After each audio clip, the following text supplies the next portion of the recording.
Thank you for checking out our video. My name's Sean Elders, and this is Pinnacle Combat Arts. Like, subscribe, comment down below, hit the bell so you can be notified every time we get a new video. Today we're going to be talking about the difference between a violent altercation and the ring, sports fighting. Let's get started.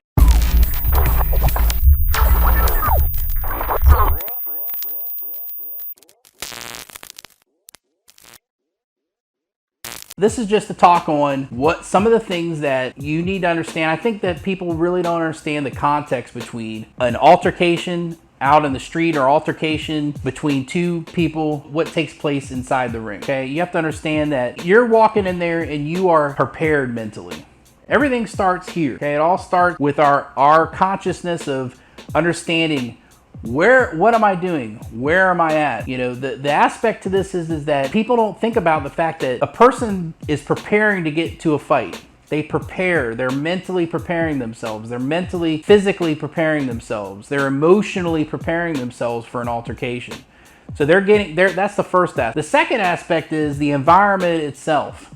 The environment is you're wearing gloves. You both know you're gonna get into a fight. You both know that it's a safe environment besides the fact that you can knock each other's heads off, but you know that they don't have a knife. You know that they don't have a firearm. You know that nobody's gonna jump from outside of the ring into the ring and attack you while you're in the middle of an middle of a fight with this one individual. So these are aspects. Then finally you have the ref, you have rules, you have regulations. You're only allowed to do certain things. This is another aspect of the difference between fighting in the ring and what takes place out in the street. One of the things that people really just don't understand is if you are competing, it doesn't matter if it's in boxing or if it's in kickboxing or if it's in jiu-jitsu or wrestling. It doesn't matter what aspect of competition you're doing.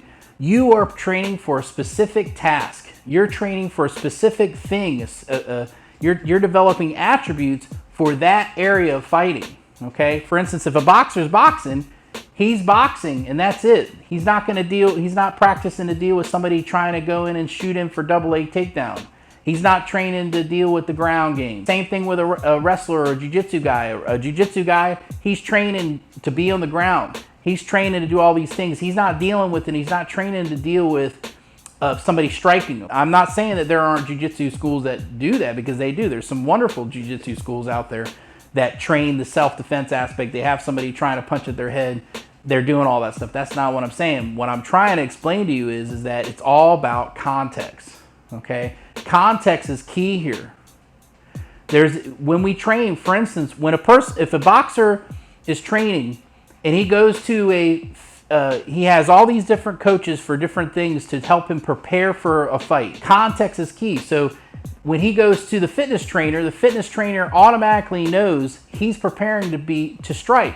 He's preparing to get ready for a boxing match. Okay, so he's going to give him right routines, the different muscles to work. When you talk about resistance training, you're going to train that individual based on what their needs are. For instance, you know, I have had students come in and they'll go, "Oh, I went to a personal trainer and they told me these are the exercises I need to do." First question I always ask: did they ask you what your task was? Did they ask you what you're supposed to do?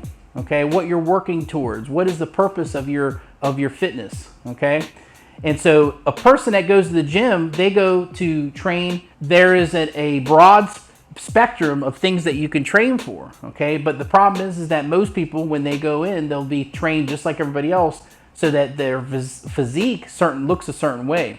But when we train, we have to train for those certain types of exercises that help develop the attributes and help develop the muscles, the fast twitch muscles, or whatever kind of muscles you're trying to develop for that sport, for that game, for that situation. When you do that, it's the same thing with fighting. When you are fighting, a person's training when they go in to get prepared for the ring, they're preparing for that situation. So there's exercise and everything that goes around that. One, you can't compare the two at all. Because why? A violent altercation can take place anytime. You could have just dropped your grandmother off from taking her grocery shopping and somebody attacks you right outside their house at night. And they come at you, they grab you, okay? You don't know if they have a knife. You don't know if you're in a struggle with them. You don't know if they have a knife. You don't know if they have a gun.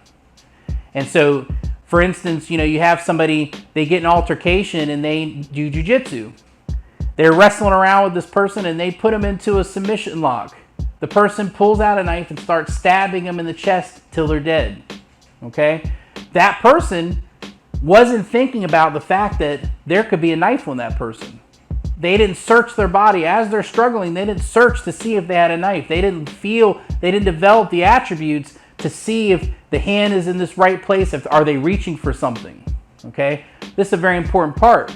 It's just like when if you're a boxer, okay, and you get jumped in the middle of the street, okay, the person grabs your double leg, takes down you, and dumps you on your head on the ground. Why? They do that because if they can tell you can box, why are they going to box you? They're not going to. They're going to dump you over and they're going to take you to the ground and they're going to try to bash your head in. They're going to try to get into a mount position, either ground and pound you, or they're going to try to get you into a submission and choke you out.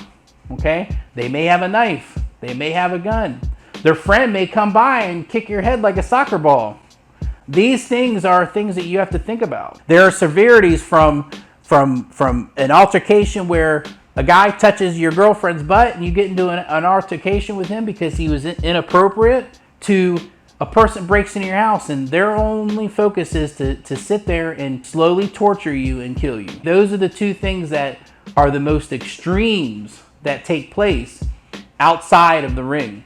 So when we talk about context and when we talk about training, we have to focus in and pinpoint, what am I doing? What is my training for? What am I doing this for? And how is this going to help me with this situation? Okay? I want you to keep that in mind. So if you're training for sport and you think you're going to handle yourself out in the street, well, sometimes you'll do fine. But guess what? You're taking a gamble. You need to prepare yourself and you need to train that way to do so. Hope you guys got something from this. I'll see you next time. Go to our website, pinnaclecombatarts.com. There you can find out more about what I do and the classes that I provide. Thank you guys so much for your support and have a great day.